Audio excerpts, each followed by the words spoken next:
glad you've come, though I'm afraid there's little in the way of good news. After you left, we reached out to both the Alchemists Guild and Stillglade Fane and attempted all manner of treatments. But the results were always the same. Whatever the answer is, it's not alchemy or conjuring. Why did it have to be Y'shtola and Urianger and not me? Out of all of us, they are the ones who could feasibly have solved this puzzle. And Alphino's still missing. God, it's all going wrong. Where do we even start? A grave situation indeed. Might I be of some assistance?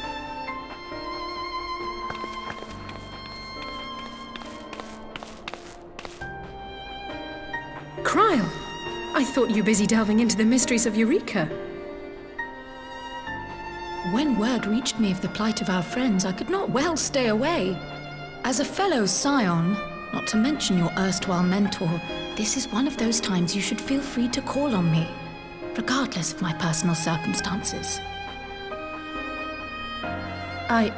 Yes, I should have thought of that. Thank you for coming, Cryle. We would welcome your insight. And I should be happy to provide it. Now, what's this I hear about Alphino heading into Imperial territory? That boy always did have some funny ideas. Do you remember the speech he gave when he was accepted to the Studium?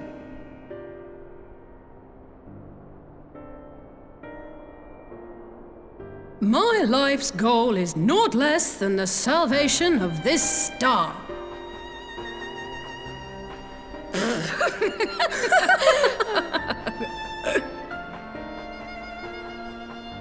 That particular grand pronouncement has been a source of great embarrassment to him, as you know. But the fact of the matter is, he meant every word and has lived his life accordingly. Yes, he remains altruistic to a fault, but I'm worried he was too fixated on his goals to see the dangers, as has happened before. You needn't be so concerned. Though his values remain the same, Alphino is not the blinkered boy he once was. Slowly but surely his eyes have been opened, thanks to a certain someone. A certain someone whom he'd be mortified to learn had heard about his little speech. Mum's the word, eh?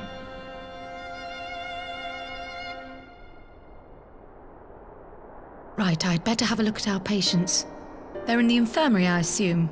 I'll need absolute quiet, so it would be best if I did this alone. If you'll excuse me.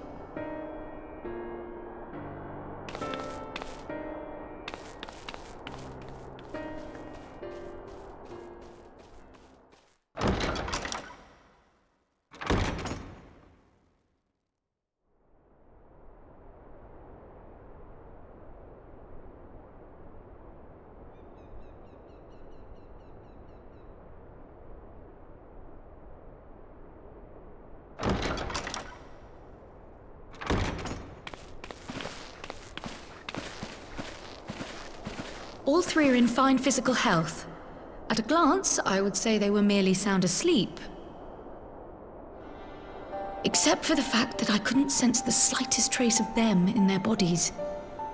It's as if their souls have taken leave of their physical forms. Ah, yes. The Elder Seedseer made a similar observation. I've read the report. When you heard this mysterious voice, you described feeling as if you were somewhere else, yes? If we assume the ether which comprises your essence is being drawn to some other place, then it may be possible to follow the trail it leaves behind, just as we did in our search for Thancred. I wasn't around for that, but I can't imagine it was easy. Oh, it wasn't. But that's no reason not to try. I will have need of Master Matoya's crystal eye if I'm even to make the attempt. So I suggest we pay her a visit.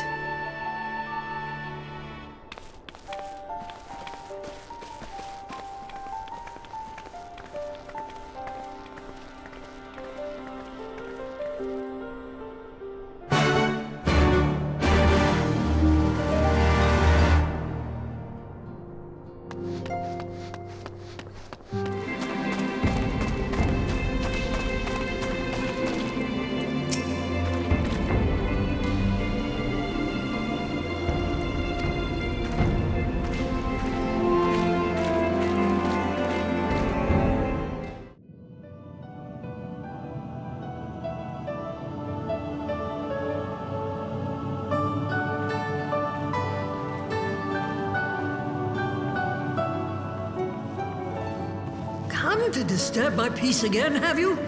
I hide myself away in a cave, and still you people insist on pestering me with your problems.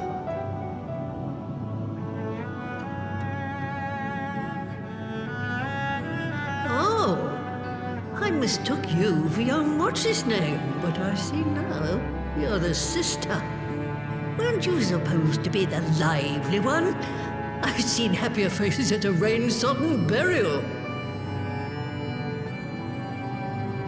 Well, I'm sorry to dash your expectations, but the situation isn't exactly conducive to gaiety. Ha! That's more like it. Stoller used to spit and hiss like a wildcat too. Better for a young thing like you to be filled with fire and leave the doom and gloom to your elders. Now, what exactly does this tragic situation of yours have to do with me? If I may, Master Matoya, we have need of your crystal eye once more.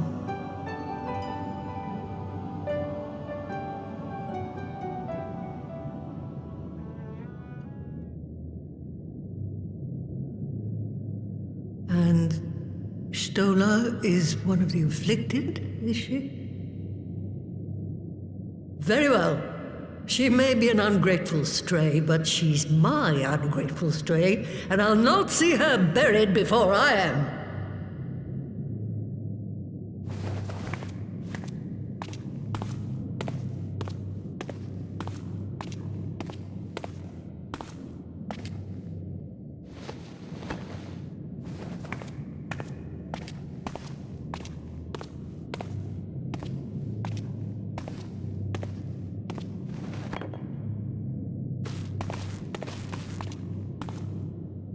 Right, let us see what we can see.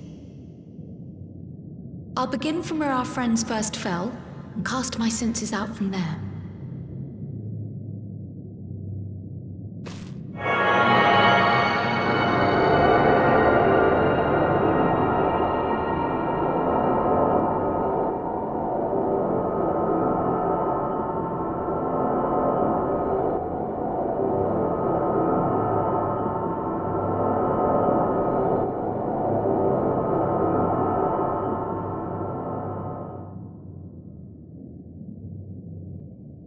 What is it? Did you find them? This doesn't make sense. How is it even possible? How is what possible? Kryl, what did you see? The threads, they just ended. And no, I didn't lose track of them. I followed them as far as they went. It's as if they were cut off. Could the ether have dissipated if it had? Oh gods! Their bodies are just husks. It's like the brood mother's daughter all over again. No, this is different. The Kalyana girl was already dead, body and soul, when Lakshmi effected her resurrection. Aye, let's not jump to conclusions. If their physical forms yet breathe and show no signs of wasting, then it follows that their souls must still be intact somewhere. But where? That's the question, isn't it, girl? Death has not taken them to the ethereal sea, yet there are no tracks left for us to follow.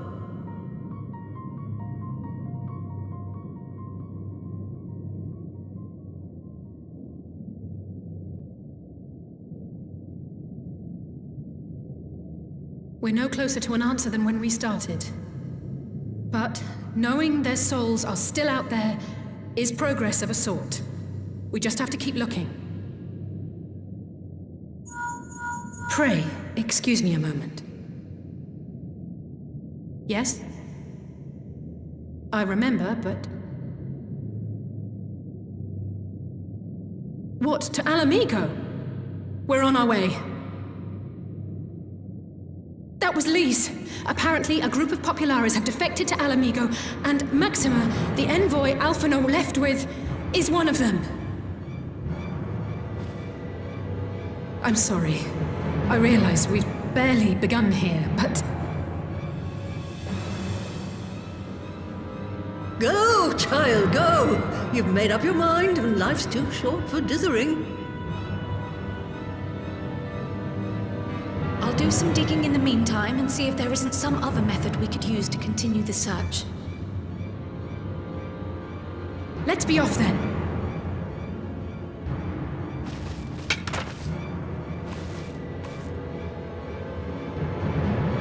Oh, not again.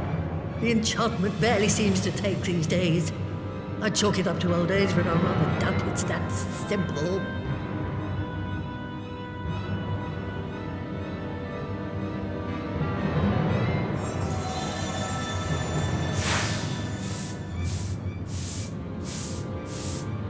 Before they took ill, Y'shtola and Urianger were sharing notes on a thinning of the ether. It seems to be happening all over. Does it now? And here I was, all set to blame my woes on that creaking mountain of refuse clogging up the Thaliac. I fear something has gone awry. Still, there's naught to be gained from starting in shadows. You can only do what can be done, and that but one thing at a time.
I'm sorry to drag you halfway across the realm, but when Maxima mentioned Alphino, I thought you'd want to hear the news in person.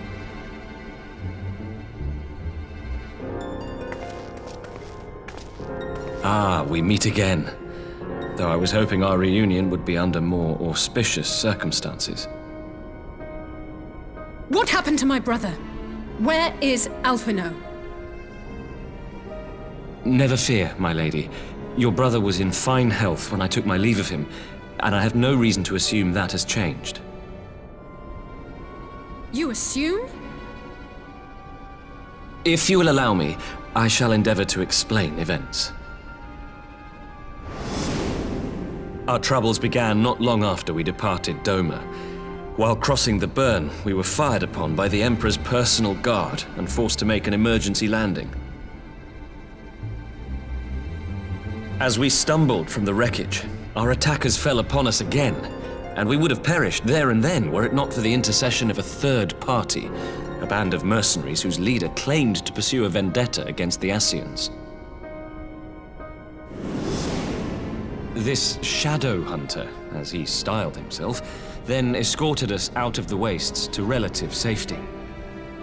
Upon arriving back in civilization, I gathered my Populares colleagues and prepared to flee the Empire. Master Alphino, however, declined the invitation to join us, preferring to continue his investigation into the Ascian threat.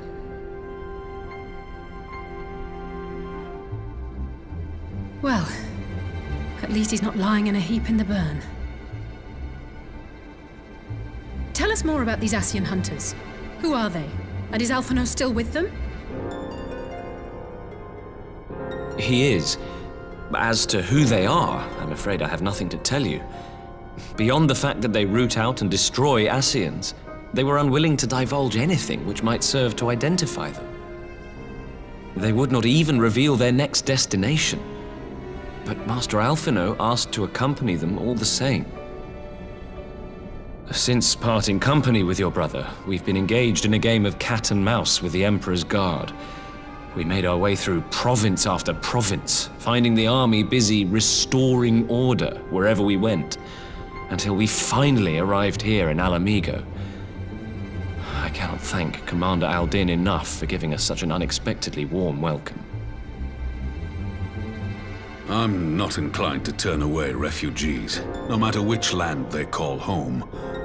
And if they can tell me how things lie in Garlemald, all the better.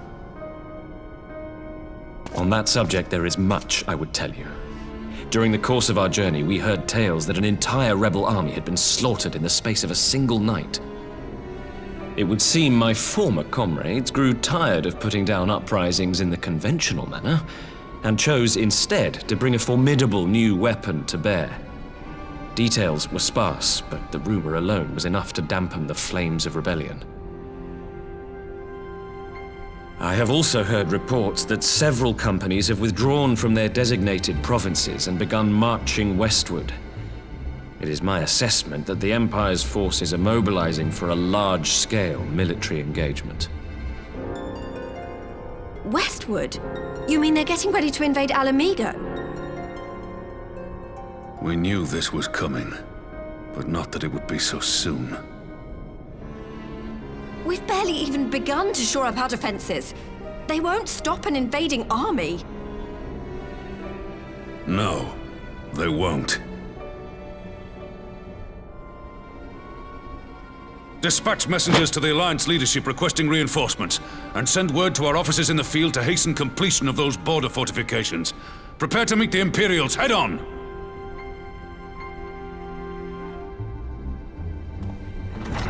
No matter how quickly we act, we still want for time. When the enemy comes into view, our best recourse will be to open negotiations with their commander, and see that the ensuing proceedings take as long as possible. Would you and Alize head to Doma and let Lord Hien know about this? I'm sure he'll want to hear about Alphino too. Consider it done. We'll send word when...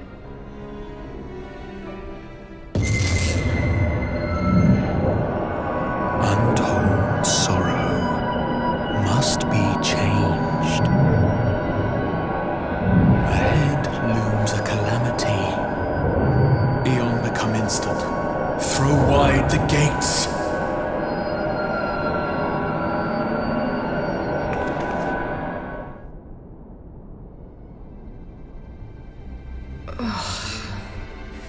You heard it too. Well, at least we're both still standing. Oh, thank the gods. I thought we'd lost you for a moment there. Why does this keep happening? I wish I knew. Nothing we've tried has brought us any closer to an answer. We'll keep working on it. But first, we need to go and see Lord Hien.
seems the engineers have matters well in hand.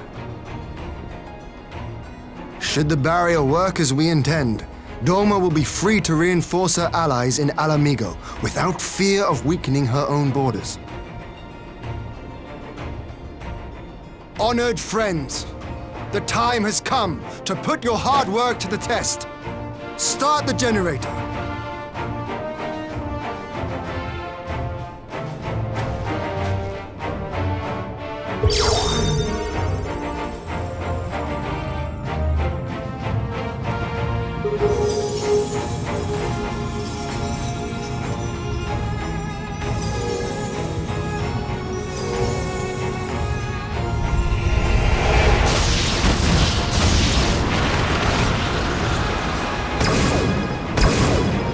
Node 1 is operational. Nodes 2 to 8 are reporting similar energy levels. The barrier is forming.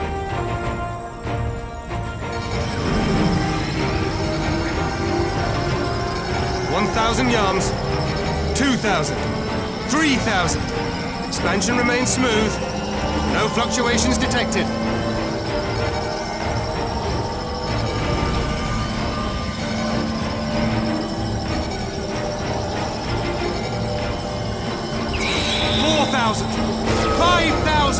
Target altitude reached.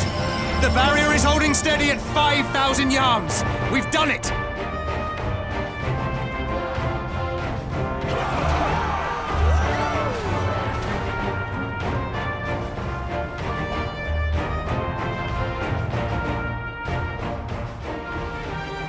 Is that an Imperial airship? Of all the rotten timing. But this is a gift, Mistress Alize. They can test our new wall for us.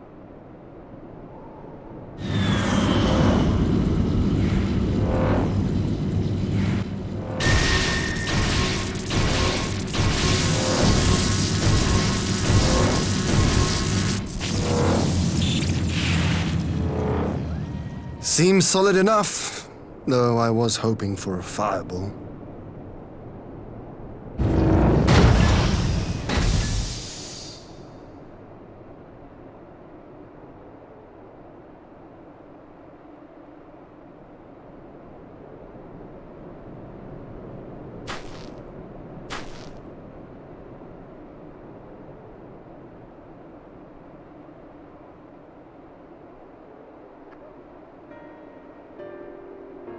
By the gods, it's Alphino!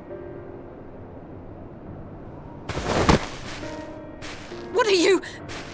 Let me go! He has my brother! Lower the barrier!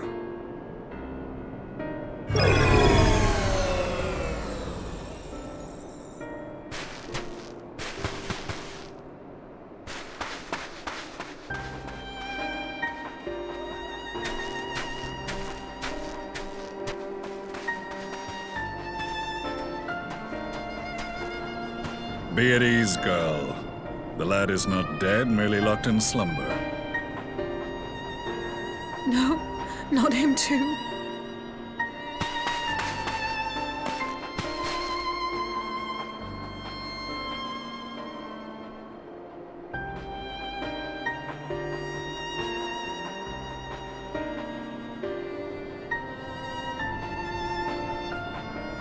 We could identify no cause and found no remedy. Thus I sought to return him to Doma, and into the arms of Lord Hien himself, it would seem. It is a day for fated reunions. Would you not agree, adventurer? Or should I address you as the Warrior of Light?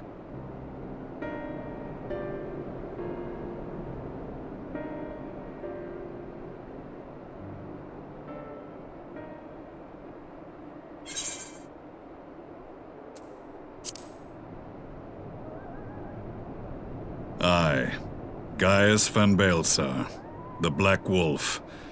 That was the title I was given, one I have long since relinquished.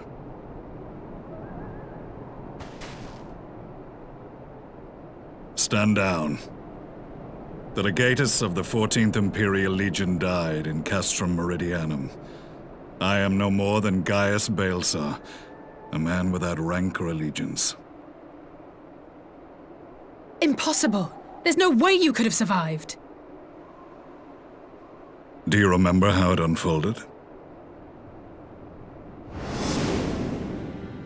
How I was deceived by La Habrea?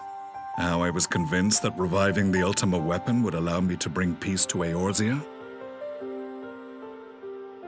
The Ascian used me, as he used so many others, all to further the restoration of his wretched god. Yet even with the might of Alec at my command, you bested me. And as the Praetorium went up in flames, I was content to burn along with it. For a moment at least. A moment of folly. To surrender my life thus would have been to betray all who died for my cause. It was for them that I dragged myself free of the rubble, and swore vengeance on the Ascians.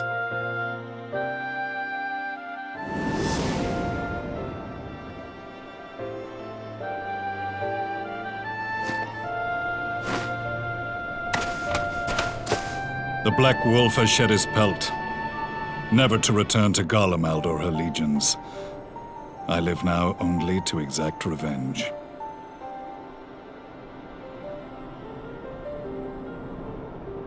My principal quarry was to be La Habrea, whom I gather you have since ushered unto oblivion. But so many more remain.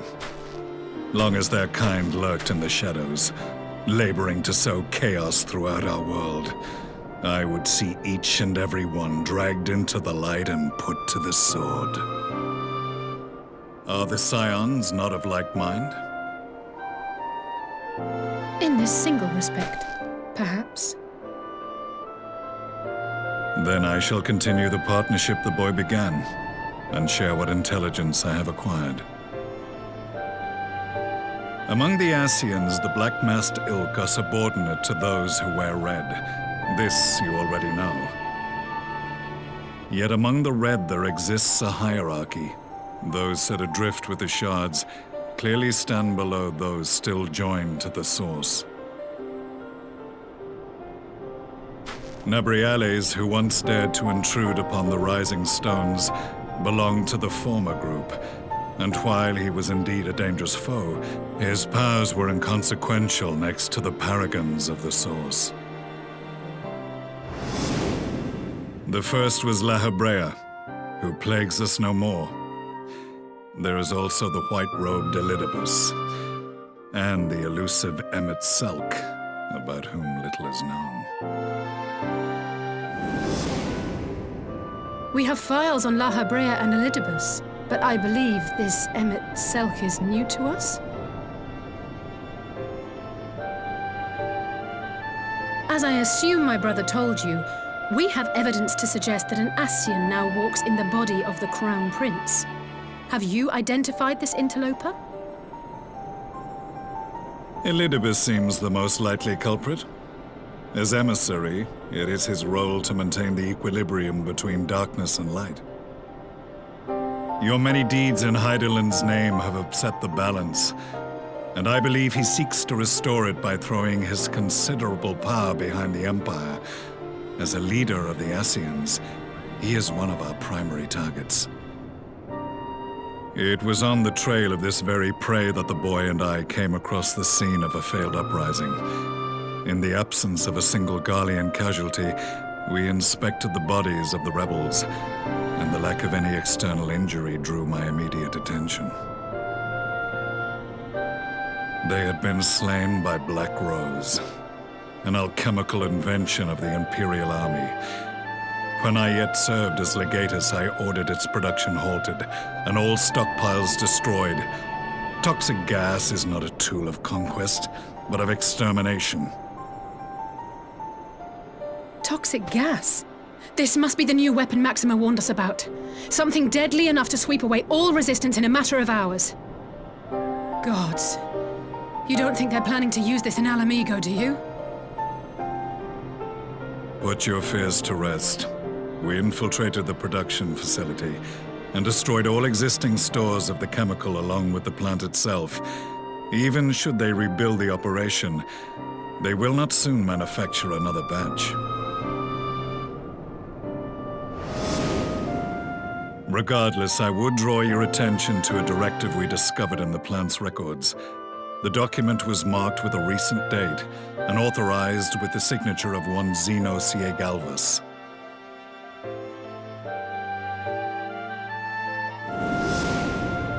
A dead man signing the death warrant for thousands.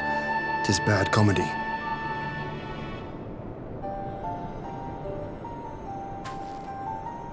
But the tale does not end there.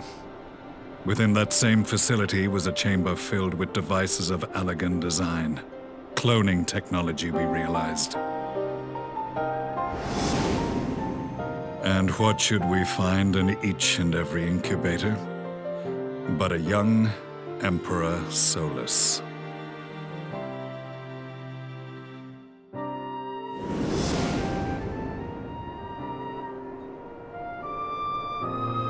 All of which prompts the question, were the Ascians responsible for these abominations, or was it the will of the Emperor?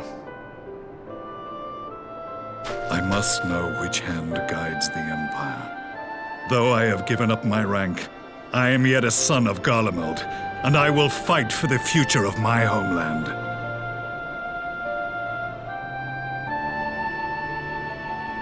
It is time I return to the hunting of shadows. We should focus on our common foe.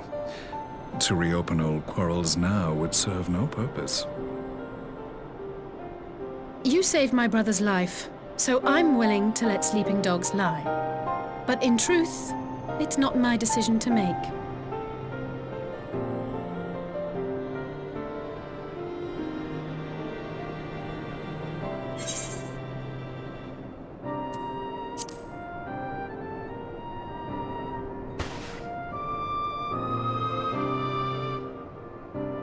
There was a time when I scorned those who placed their faith in false gods, even as I, in my blinkered conviction, place mine in Ascian promises. Unlike yours, my strength of will and my restraint was found wanting. We shall meet again, warrior of light.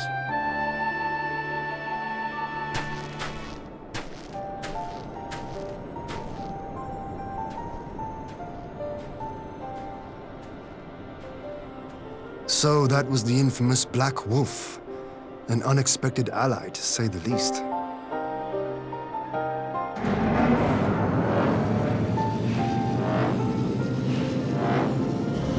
Well, I am content to leave the fine-tuning of the barrier to cleverer minds. Let us bid our friends from the Ironworks farewell, and see what can be done for Alphino back in Dorma.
Our supplies of Black Rose have been ruined, but the new plant is already under construction. We should have the first batch ready in time for the offensive, Your Radiance. See that you do.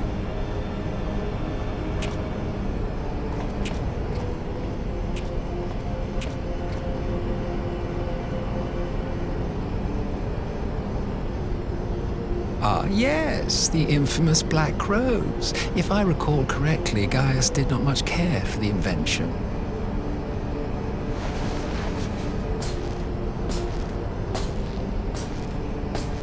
A ruthless and indiscriminate weapon indeed, this airborne poison. It seems you are capable of making decisions worthy of your bloodline. With no gift for sorcery, we Garleans must look to Magitech to even the odds. If it spares the needless deaths of our soldiers and serves the cause of this empire, there is no method I would not employ. How very noble of you. Truly, though, I must commend you for embracing your role as Emperor. You play the part of the determined ruler well. Sometimes even I catch myself believing.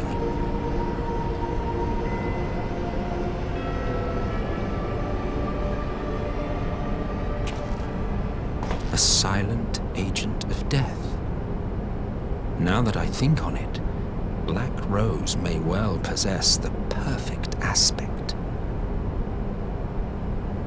Slowly but surely, the deluge of light has worked upon the ether here in the source, and the gas should be most susceptible to its influence. Well, I shall leave you to your own devices. Go forth and bloody the land with your grand and glorious war.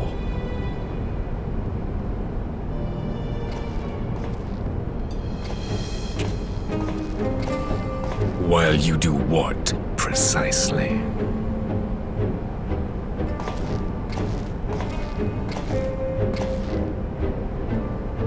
Need you ask? I will be doing what all Ascians do. I am well aware that your kind exists only to usher in the next calamity. But you seem oblivious to the harm your singular agenda causes to the Empire.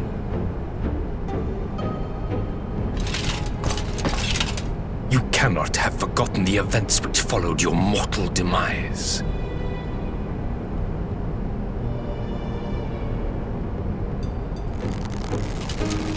Our homeland was plunged into civil war for your failure to name a successor. The edifice you so carefully constructed was but a hair's breadth from collapse.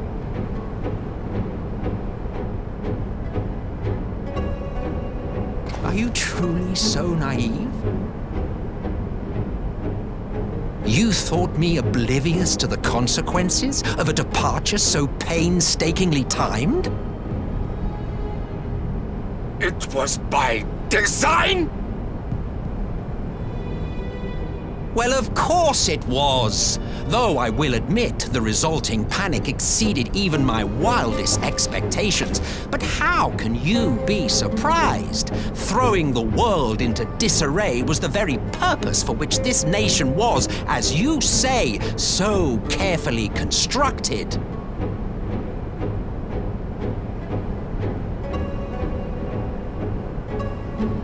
Now, if you have no further questions, I must be on my way.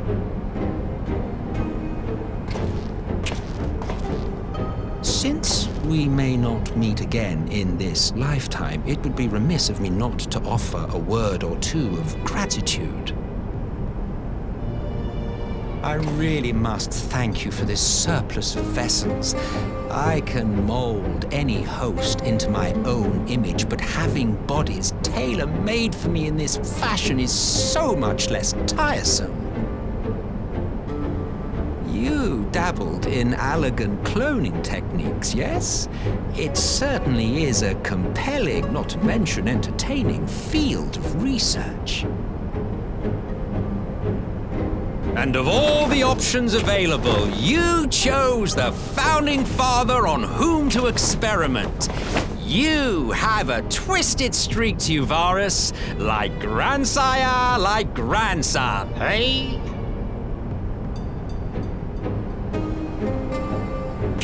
If events play out as planned, this will become something of a family enterprise. You will be the capstone of this world, I the anchor and shard, and together we will give the lie to this star's fraudulent existence.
Welcome back, you two. Greetings, Lord Here. Glad you could join us. Glad to be here. I would have come sooner, were our own defense is not in question, but I am pleased to report that our soldiers are assembling for deployment to Alamigo as we speak. We're grateful for your support. Thanks to the efforts of our allies, it won't be long before we've established defensive positions on this front as well.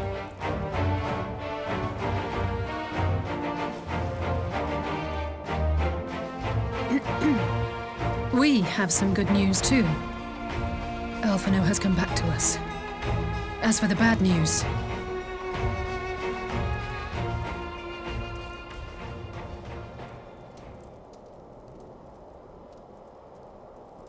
So, Alphino won't wake up, Gaius van Baelsar is alive and hunting Ascians, and the Empire is planning to poison us all with toxic gas.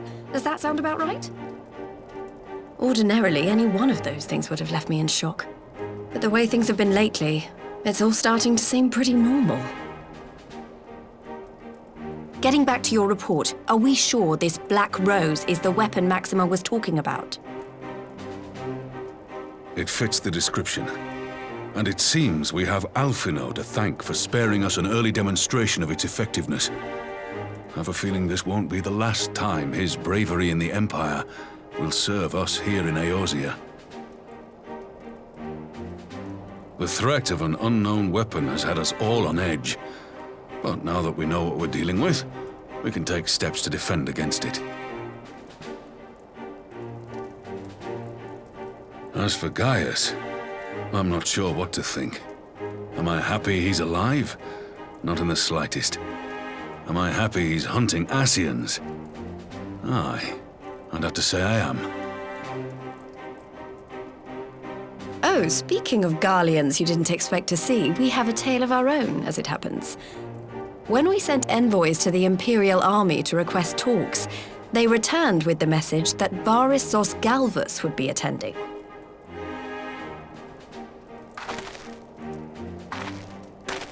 The Emperor himself. Well, Varus did sanction the Popularis peace mission. But knowing that an Ascian walks in his son's skin, I do not see how we can trust him or anyone from that nest of vipers. The Alliance would proceed with negotiations regardless, if only to give ourselves more time to prepare.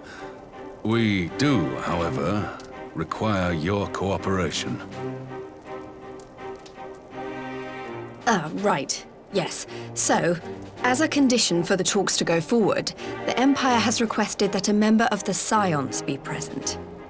There'll be a representative from each Alliance nation, of course, but I'm afraid we have to ask that you come along too.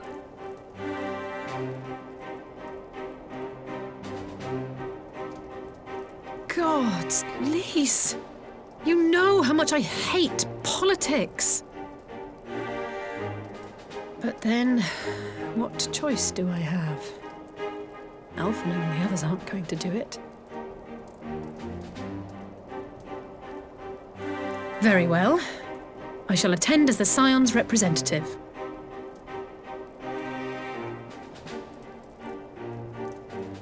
In case you're wondering why I didn't ask you, the Empire also requested the presence of Eorzea's champion.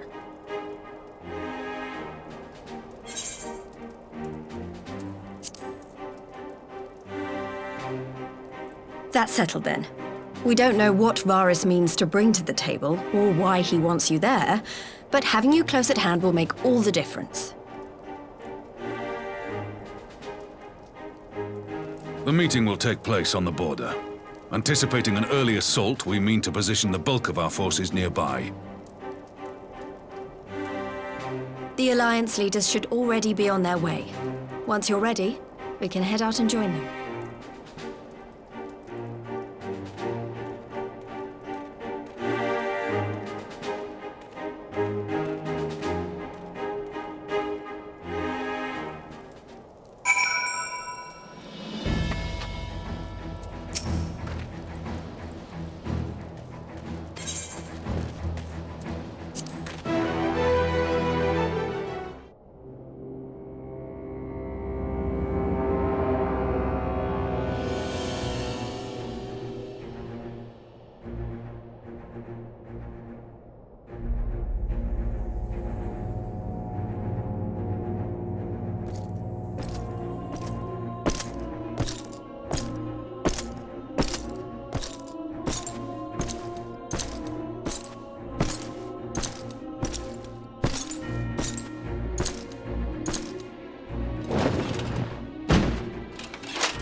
Esteemed representatives of the Eorzean Alliance.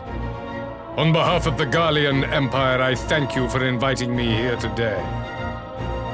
As this parley was convened at your request, I invite you to speak first.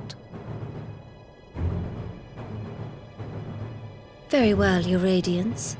I, Nanimo Ulnamo, 17th in the line of Ul, should be pleased to oblige you. As recent events in Alamigo and Doma have made plain, the subjugation and exploitation of neighboring nations is not a sustainable policy. Should this day end in war, you may very well defeat us, but you will never extinguish the people's desire for freedom. Though it may not be in our lifetime, there will be another revolution, another war, and the cycle will continue. Doma has entered into a concord with the nations of Eorzea, a partnership wherein we recognize one another as equals. Garlemald could be afforded similar treatment. You need only set aside your ambitions and join us in paving a path towards peace.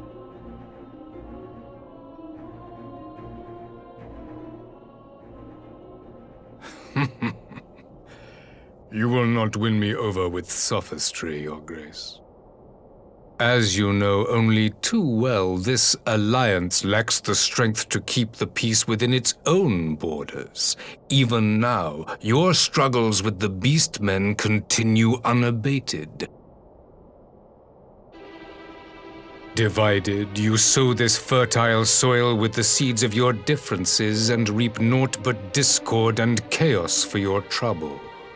Eorzea must be united under one leader, one purpose. I would offer you both and bring an end to your strife. With all due respect, Your Radiance, the only thing that you offered the people of Alamigo was fear and hopelessness. The citizens of Dorma can also attest to the meager arms of Imperial rule. There is no purpose to be found in a life of oppression, each day more uncertain than the last. Our people are willing to die for their freedom. A great many already have, and countless more will, if we don't put an end to this madness here and now.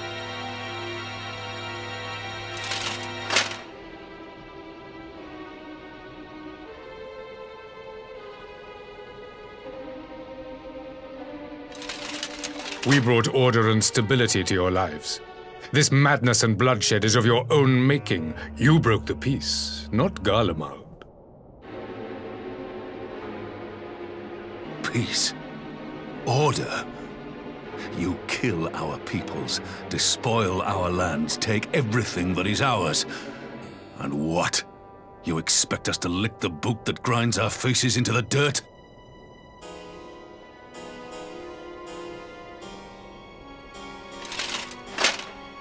I expect you to weigh the costs. To recognize that countless lives have been lost on both sides in pursuit of a greater good, and to not squander all we have achieved in a fit of petulance.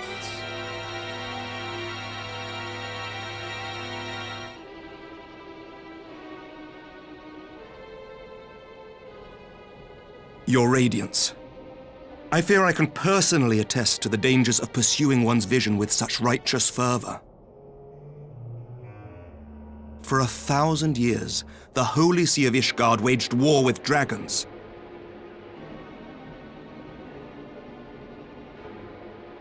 A 1,000 years of sacrifice, of sorrow and hate, in which we bathed in the blood of friend and foe alike. Had it gone on any longer, we may well have drowned. Yet we have chosen to raise ourselves out of this bloody spiral, and have since made peace with our former enemy. So I understand. No doubt the dragons were more receptive to your overtures in the wake of their leader's demise.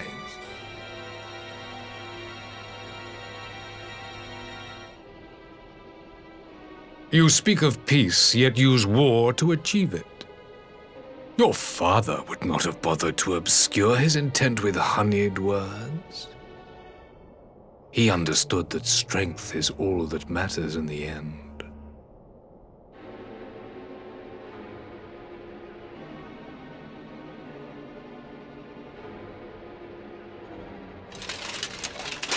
Without his clarity of vision, I can but wonder what will become of Ishgard and her people.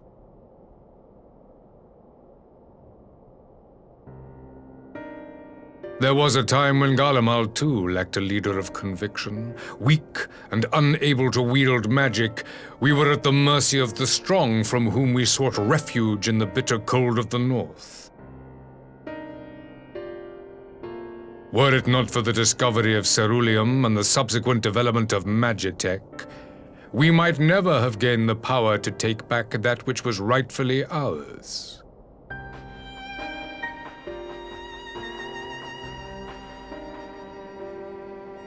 You speak as if your people were the first to have been driven from their homes.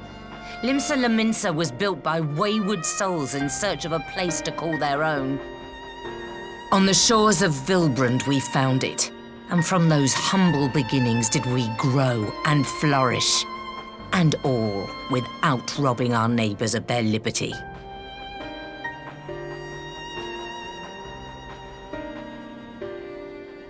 So saith the pirate. Am I to believe that you simply asked the kobolds to yield up their lands and that they were happy to oblige you? That you did not drive them out like rats in the hold of one of the many ships seized by your privateers?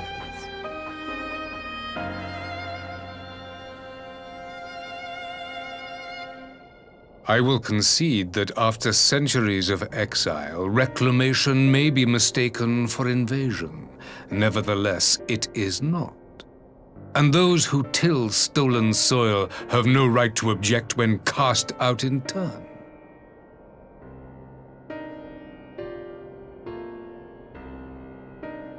Your uncompromising nature rivals that of the Ixal. They too lament circumstances which they themselves perpetuate. Were they but to embrace peace, we would welcome them with open arms.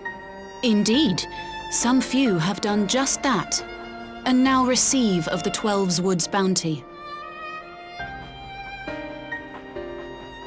Would that your people might learn from their example.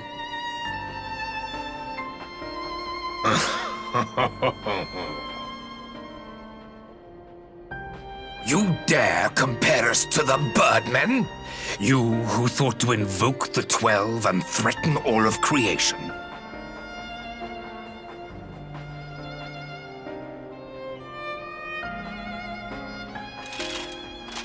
I came here in the hope of finding some speck of common ground, but I see now these discussions will accomplish nothing.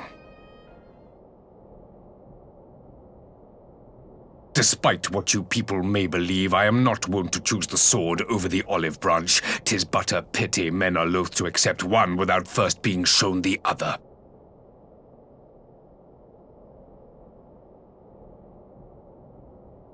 Wait! I beg you. This meeting was supposed to be a chance to find a way forward together, not to bemoan the missteps which brought us here. Please. If you truly consider violence a last resort, there must be a way we can come to an agreement.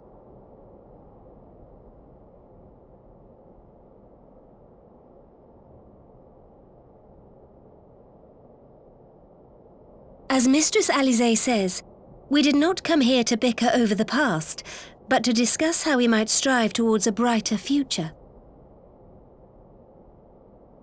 Emperor Varys, may I suggest a short recess, that all present might compose themselves prior to beginning anew?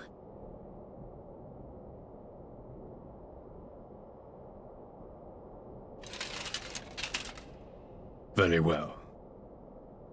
I pray this intermission will suffice to move these talks in a more constructive direction.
Now then, who would have the floor? Before we resume, I wish to offer you an apology. After you graciously accepted our invitation to discuss an armistice, we have done naught but rebuke you at every opportunity. I believe I speak for all of us when I say we are deeply sorry for our discourtesy.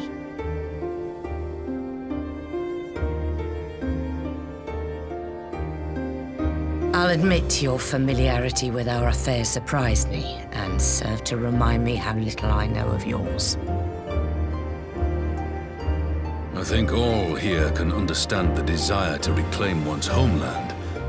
But why expand further? That is my question. If I may, the answer can be found in the Imperial doctrine they took great pains to impart to my people. Recognizing the threat icons posed to the world, Solus Zos Galvus decreed that they were to be eradicated. To this end, he began a campaign to unite all lands under the Garlean banner. Or so we were taught.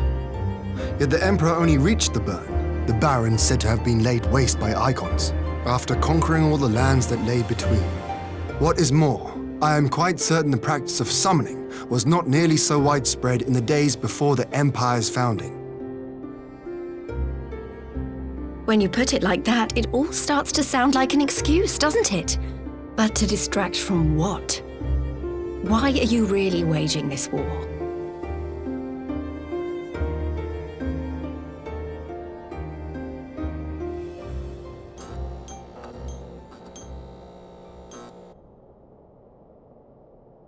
Finally, you ask the right question.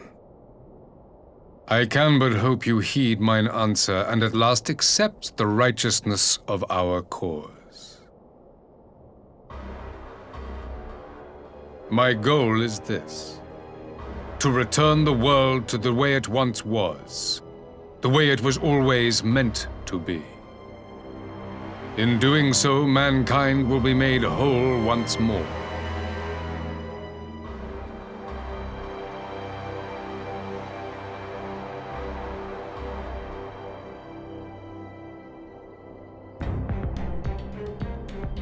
No longer will we suffer from the dissension born of our differences. There will be but one race, a perfect race, as we were when time began. What in Rolga's name are you talking about? I am talking about the origins of this star, of the source and its 13 reflections. At the instant of the great sundering, 'twas not only the world that was shattered, but mankind itself. Thus were we divided into myriad races, each with its own unique imperfections. That is why man looks upon his neighbor and feels fear and hatred, why he wages war, why he kills his brother. You all in your own way have proven as much today. The peace you seek is but a fleeting solution to a fundamental problem. One which calls for more drastic measures.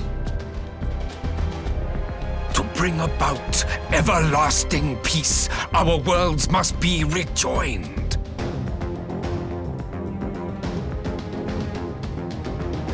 That is the goal the Empire would see realized. The glorious future unto which we shall one day shepherd mankind.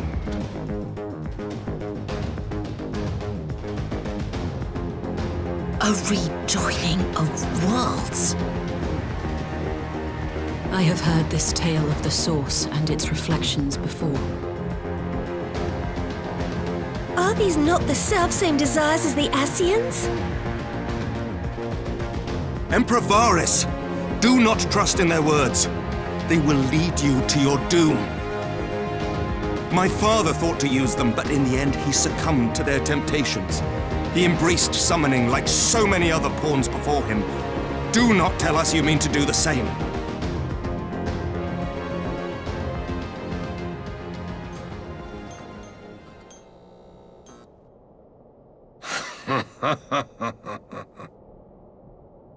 To be a pawn, free from the burden of choice, would be a blessing.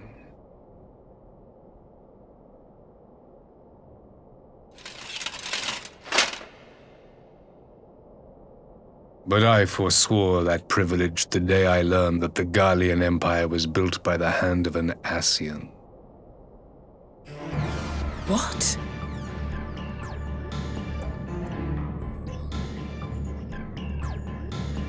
Yes. My grandsire, the former emperor, is of their number. And who better to build an empire capable of bringing about the calamitous change we desire? Would you condemn me for this alliance, for bowing to the will of these shadowy masters, when the prize is true and lasting peace?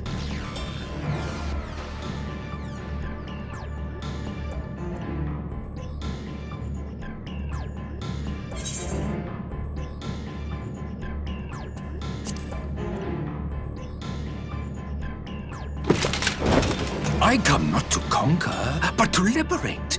To free man from the prison of divergence.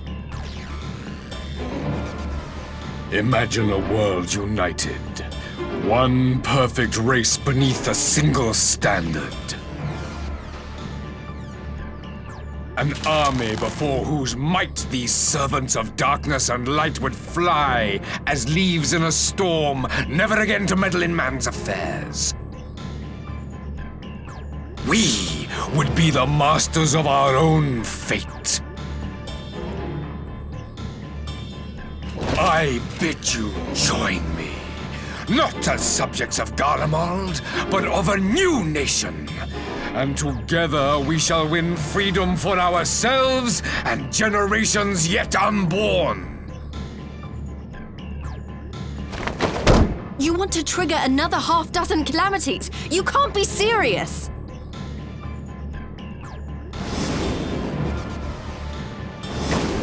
Have you forgotten how many died? There will be no one left! Do you truly imagine we would aid you in your bloodletting? It is unthinkable! Unconscionable!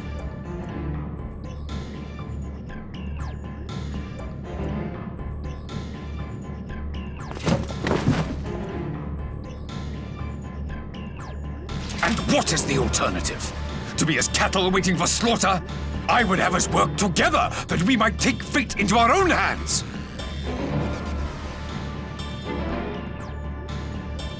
Into your hands, perhaps.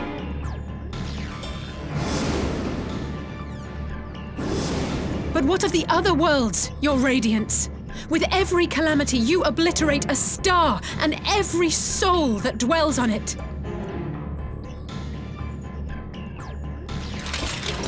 The Ascians, we are all but tiny, momentary specks within an indifferent universe.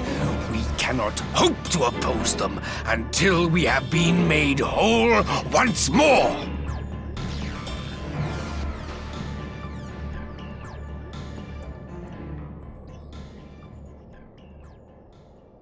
Are these truly the words of Garlemald's ruler? The flaws and foibles which you so abhor are what make us who we are.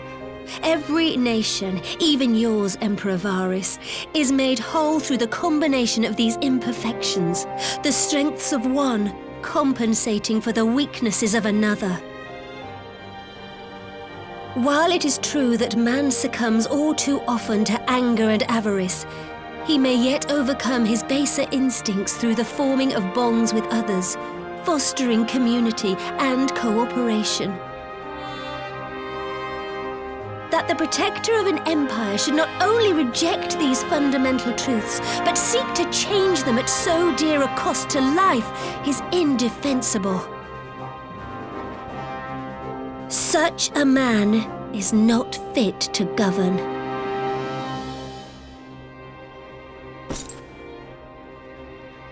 And you, warrior of light, would you refuse me as well?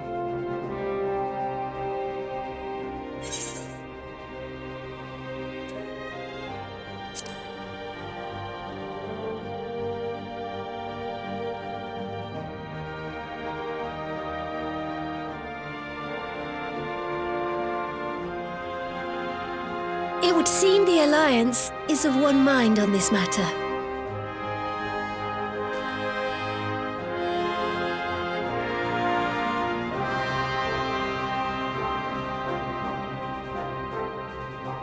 You Eorzeans never cease to disappoint me. Though I suppose I have only myself to blame for expecting more from savages. This discussion is at an end. I bid you make ready for our next meeting. It will not be at the negotiating table.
I'm not sure what I was expecting from our meeting with the Emperor, but it wasn't that. Still, at least we know now what he's really after. Aye, a future built on a mountain of bodies. I too want the Ascians dead, but not at any cost.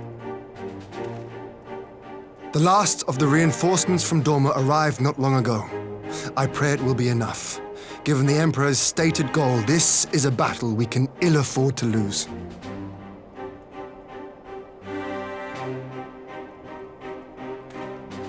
If the Garleans come in force, we may not have much say in the matter, even with our combined strength. We knew from the first that the odds would be against us. But if there is even the slightest chance of victory, we must do everything in our power to seize it.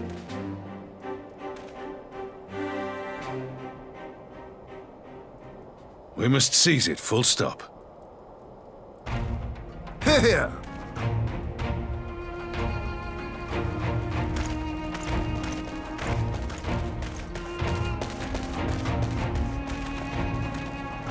The two of you are to join an irregular unit and support the main host. I won't bother asking if you're minded to fight. After coming this far, how could I not? And for once, there's no one around to countermand me. Not that they would. Not even my brother. But we all know who really made the difference. Ready to frighten some Garleans?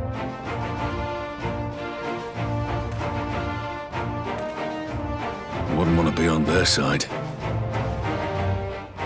Might I ask you to accompany the Dorman contingent? They are strangers here, and your presence would do much to raise their spirits.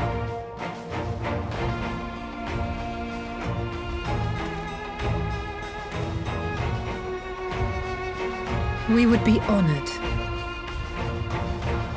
When our people stride out with you in their midst, I dare say the Eorzeans will feel an ilm taller themselves. High spirits have a way of spreading. What I wouldn't give to join you.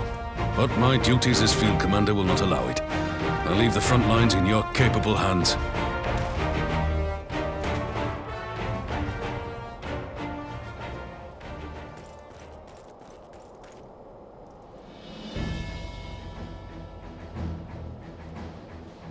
Comrades, ready your arms. The hour of battle has come. May the crystal guide us to victory!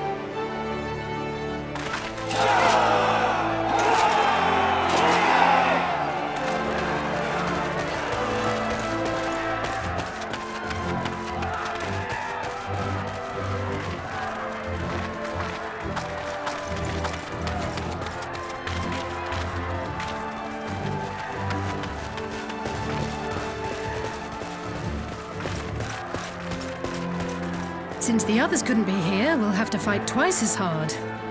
If Alphino wakes to find the Imperials have won, I shall never hear the end of it. It's strange. I thought I would be terrified when the fighting started. I should be terrified.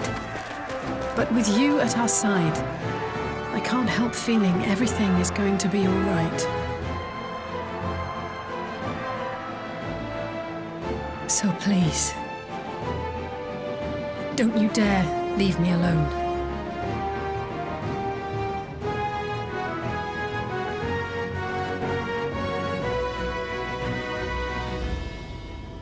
No matter what happens, we have to survive together.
Leave this to me!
You underestimate me!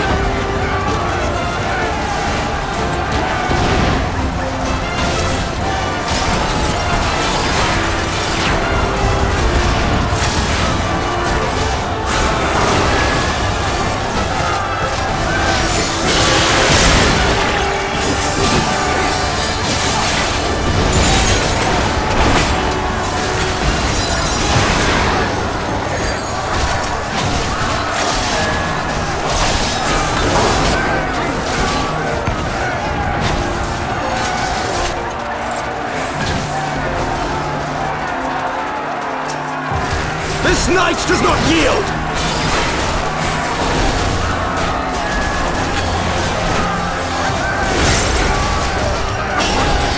Out of my way!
There you are, and none the worse for wear. Indeed. I had hoped we might do more to help, but there seems to be no one left to fight. A tactical withdrawal, perhaps? We should give chase. Finish them off while we have the chance. Imagine the other surprise when they wake to find the war already won.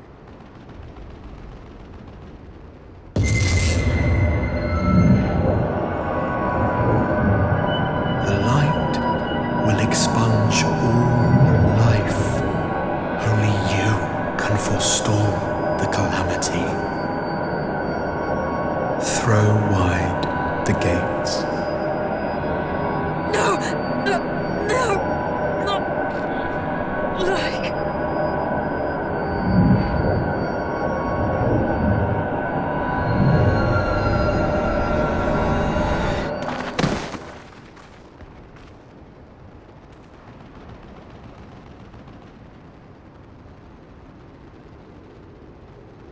Oh no. Don't tell me. Are you all right?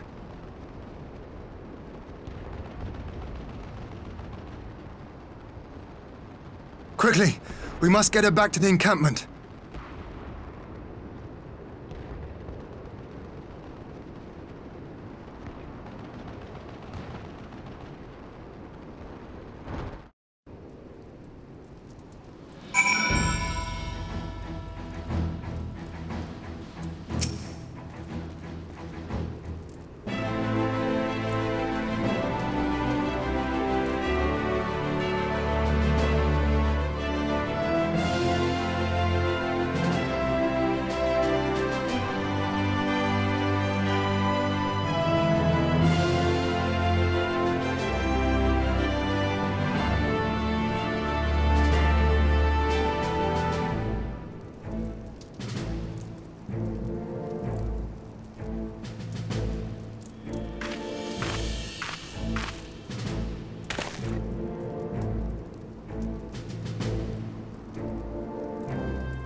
There have been several skirmishes along the border, but as yet neither side has delivered a decisive blow.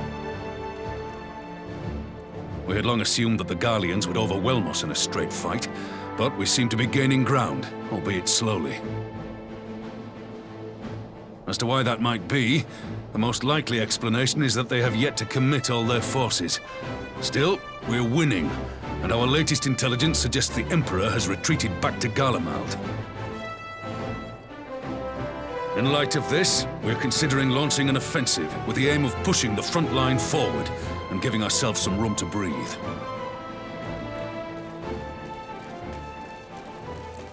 Commander! The Imperials! They've broken through our defenses to the east! What? Our scouts say their forces are being led by Lord Xenos. Lord Heian and Commander Hext have taken their troops to provide support, but we don't know how long they can hold out. So, they've been biding their time, waiting for his arrival, have they?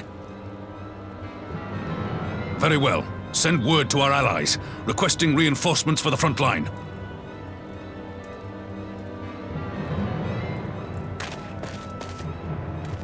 Should the worst come to the worst, I may need to enter the fray myself. But what of you? Do you still have the strength to fight?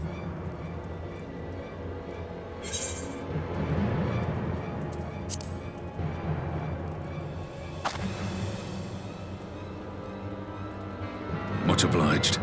Given the choice, I'd take you over 100 soldiers.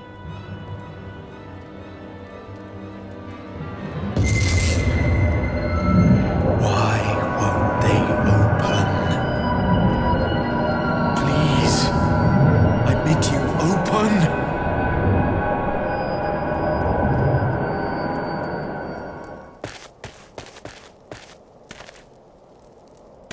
What's wrong? Is it the voice again? Are you sure you're in a fit state to do this?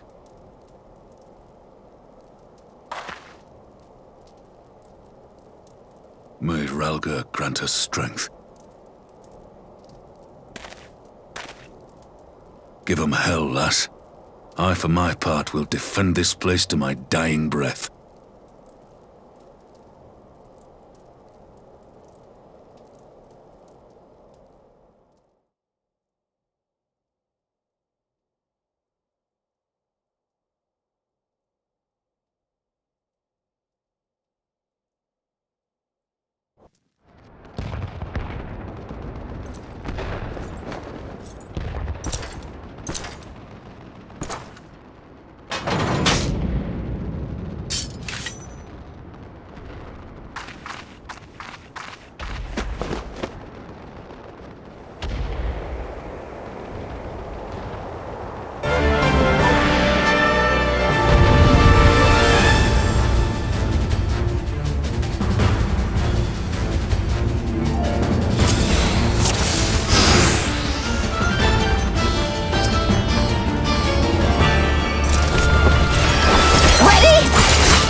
Here it comes!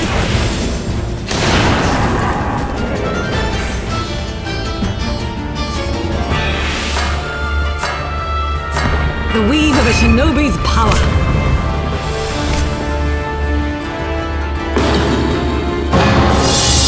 The art of my forebears.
Magic with a Garlean body. That's hardly fair.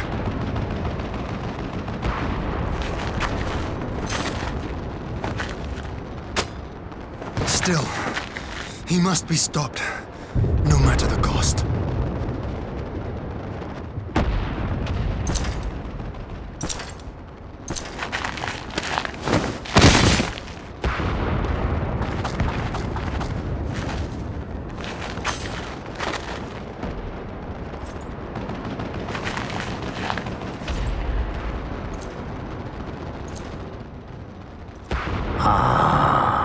Bringer of light.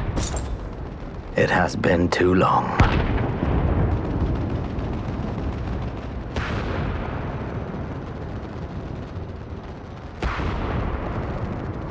No words to mark our reunion? So be it. Equilibrium must be restored, and only your death will redress the balance.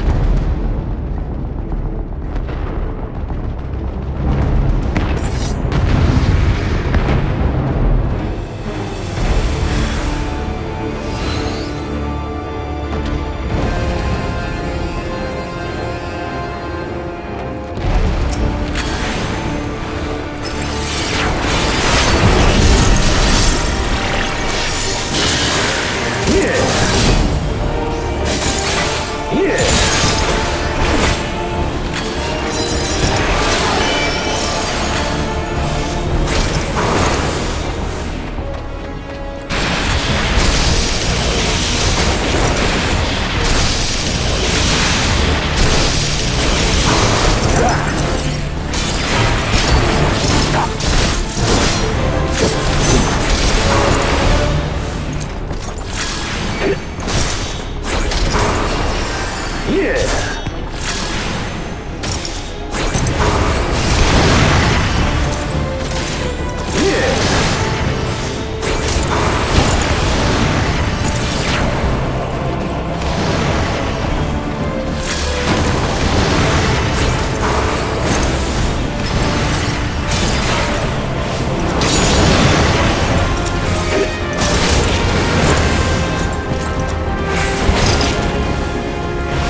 Yeah. I see.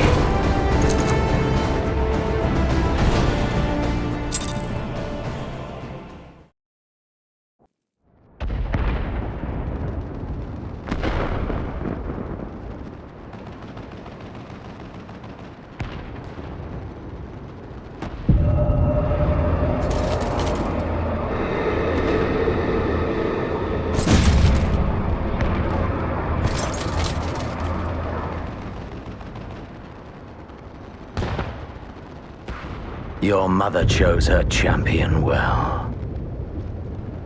Yet, for all your strength, you will still fail.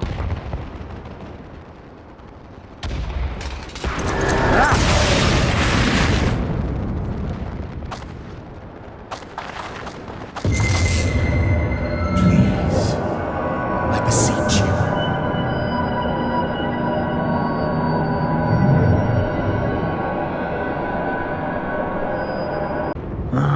Someone calls to you. Too late, alas.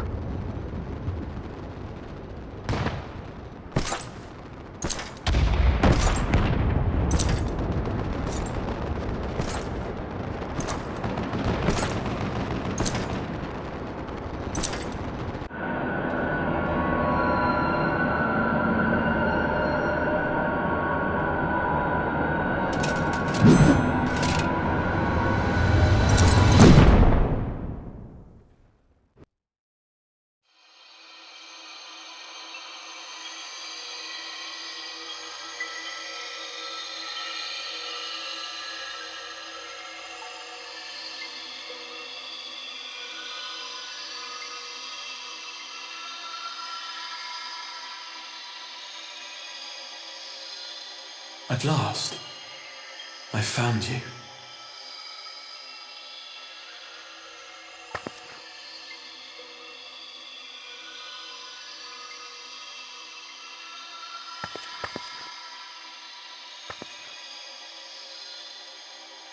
Please, there's no cause for alarm.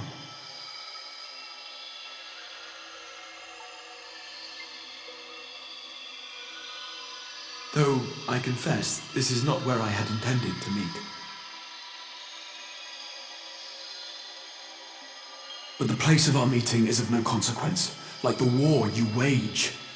Win or lose, the path you walk leads only to oblivion. The better path leads you here, to me. I have need of your strength.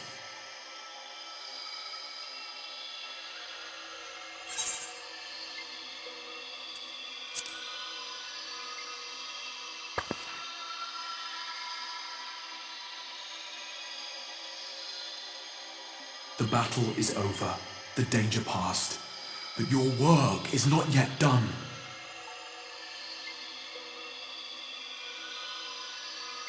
Go to the Crystal Tower. I have left something for you near its base. It will serve as a beacon of sorts, one which I pray will help you on your journey. All you need do is find it. I will take care of the rest.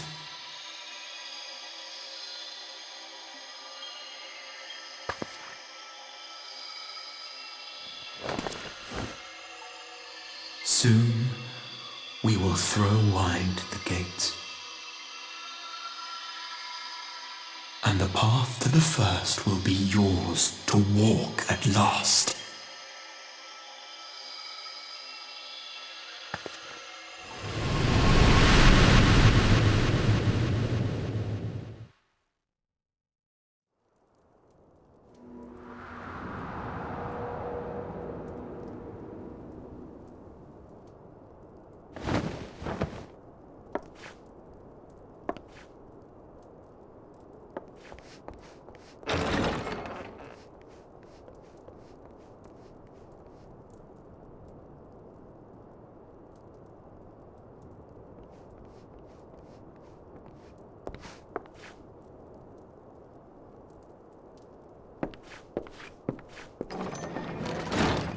You're awake. Thank heavens.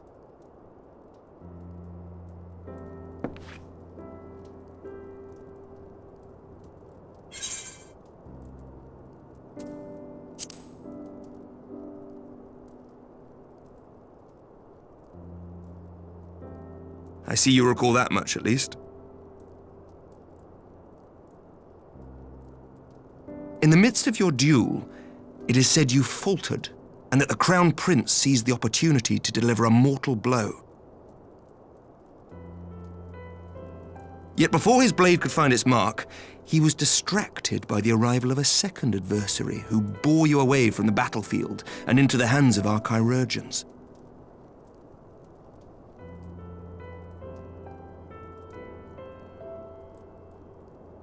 Lest you wonder, he left before you awoke. As is his wont.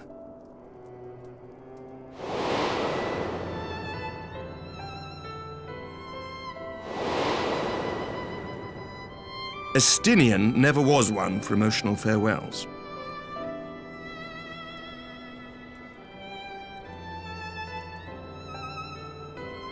Though Xenos bested all before him, the battle clearly took its toll, for he retreated shortly after your rescue. Seeing this, the remaining Imperial forces decided discretion was the better part of valor and pulled back, allowing us to re-establish our position. We have since received word of renewed unrest in the provinces, doubtless inspired by the efforts of the Eorzean Alliance and our Far Eastern allies. Nor does the good news end there. We have also come into possession of intelligence suggesting unrest within the Imperial Court.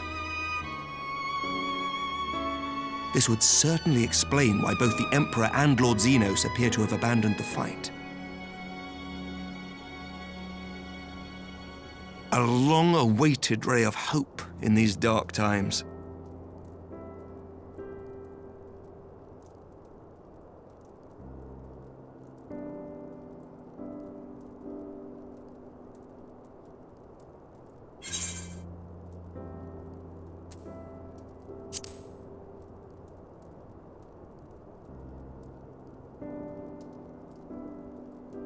Yet to awake, I'm afraid. But please, concentrate on your own recovery for now. You have carried the hopes of some half-dozen nations, and we are all eternally grateful for your efforts. But no one is without their limits, not even you. Leave this fight to us, my friend. You have earned your rest.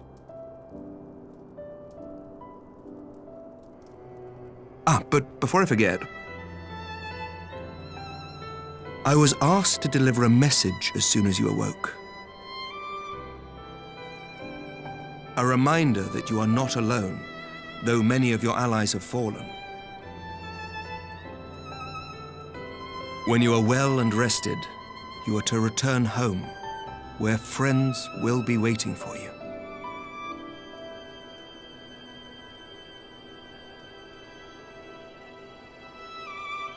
Now, if you will excuse me, I must return to the front. May we meet again soon, under happier circumstances.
I'm at 12! I don't believe it!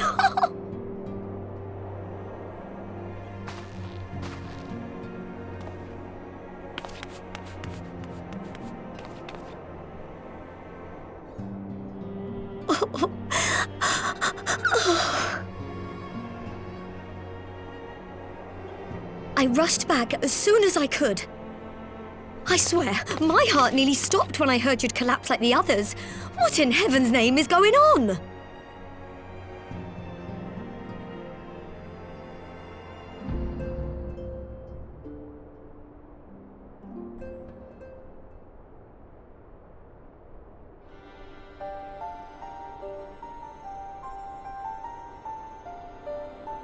Win or lose, the path you walk leads only to oblivion. Oh, well, that's helpful. And what else did he say? The better path leads to him?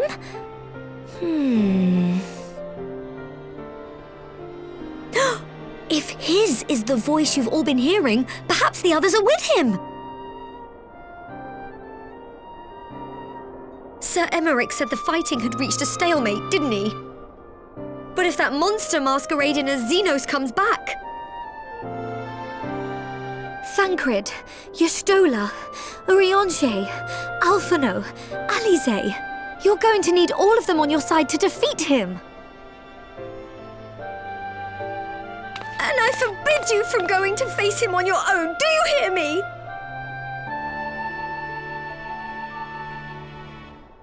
So if you must leave, go and find the others. Bring them home.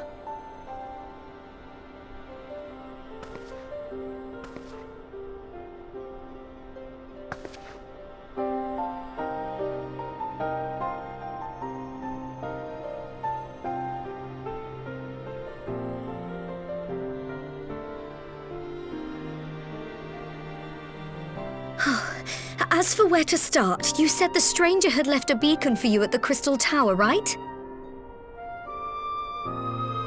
But how are you to find it, now that the tower has been sealed shut?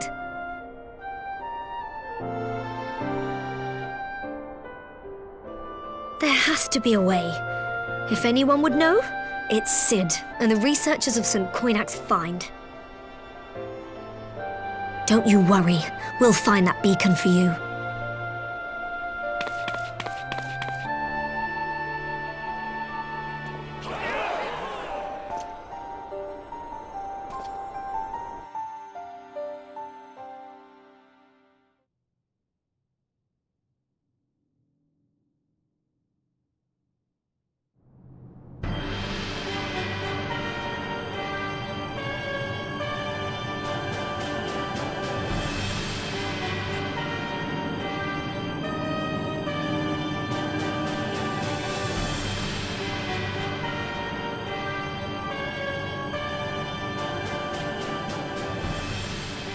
I pray you have good reason for abandoning the front.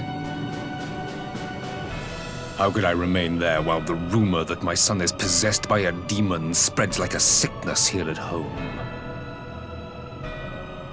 I will not be made to fight for the throne a second time. But what of you? Did you not tell me you would destroy Eorzea's champion with the ease that one might swat a fly?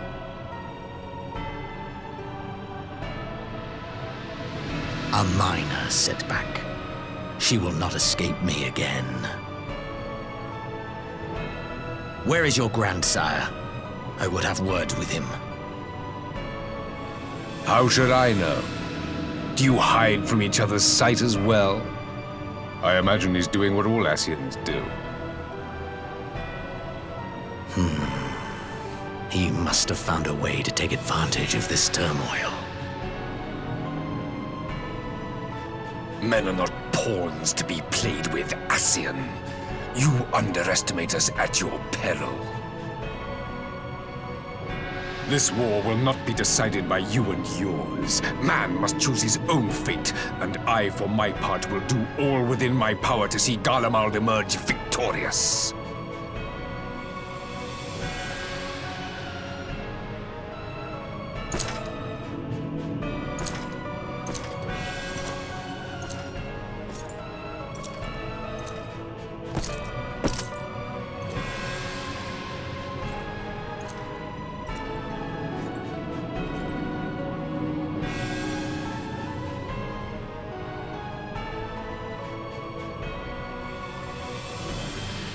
Pray forgive the intrusion, Your Radiance, but the requested preparations are now complete. We stand ready to begin production of Black Rose upon your order.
I've been but a step faster.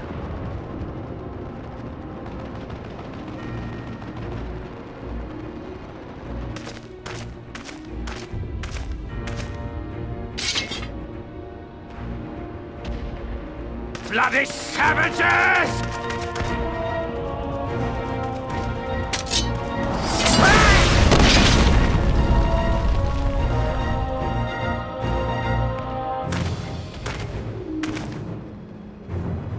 A pity your hunt leads you elsewhere. Not that I am surprised. May you find joy in it. Grow stronger, more savage, and savor every triumph.